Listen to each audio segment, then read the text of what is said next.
Bonjour, alors dans ce petit tuto, on va regarder comment faire pour réduire le nombre de points d'un polygone.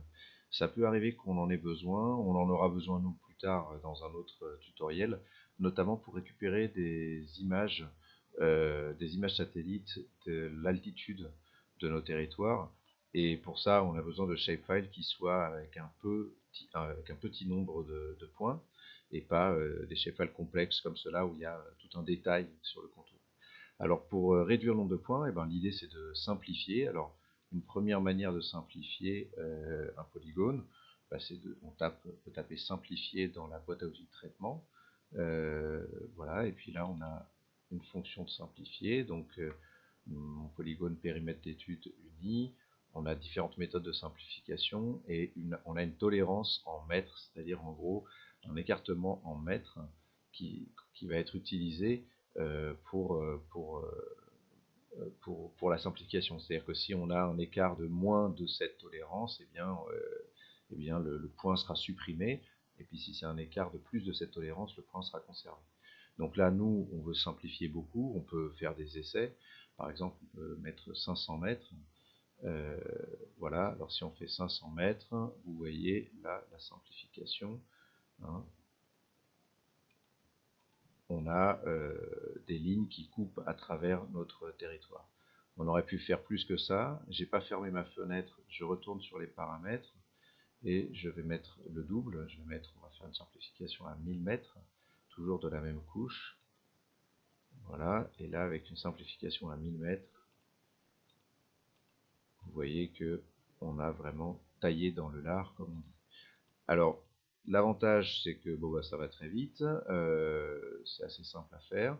Ça garde la forme globale et ça garde le détail global de nos formes, mais par contre, ça nous fait perdre un petit peu de, de couverture à certains endroits. Alors pour ça, on peut utiliser un autre outil qui est un outil d'emprise minimum.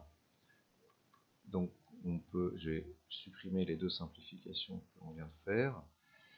Un outil d'emprise minimum. Donc, en tapant mini ici dans la boîte à outils de traitement, j'ai géométrie d'emprise minimale. Donc, je sélectionne toujours la même couche qui est ici. On pourrait choisir un champ si jamais ces géométries dont on allait essayer de retrouver leur, leur surface englobée avait besoin d'être regroupée en classes. On, on pourrait choisir un champ de regroupement. Et puis ici, le type de géométrie. Alors, est-ce que c'est une enveloppe, un rectangle? Alors, on va aller regarder. On va, on va regarder ça de loin, ce sera plus simple. Je fais un clic droit, je zoome sur la couche, comme ça j'ai toute la couche sous les yeux. Et puis, type de géométrie, voilà, je vais faire une enveloppe simple. Donc, une enveloppe simple, et bien ça me fait un carré qui va intégrer tout simplement, si je reglisse mon territoire, il va passer par les limites nord, est, sud et ouest. Alors carré, un rectangle, pardon, c'est pas un carré, c'est un rectangle, qui va passer par les limites maximum de notre territoire. Alors si on prend l'autre option, ce sera un rectangle orienté minimal. Donc le rectangle orienté minimal, eh bien, c'est-à-dire qu'il va détecter l'orientation globale de la zone et donc orienter le rectangle en fonction, ce qui nous fait déjà une surface encore un peu plus petite. Et puis on peut encore avoir un cercle englobant minimum. Voilà, un cercle englobant minimum. Et puis la fonction la plus complexe, c'est l'enveloppe convexe. Donc l'enveloppe convexe qui consiste à détecter les points saillants de notre forme et regrouper uniquement les points saillants de notre forme. Voilà,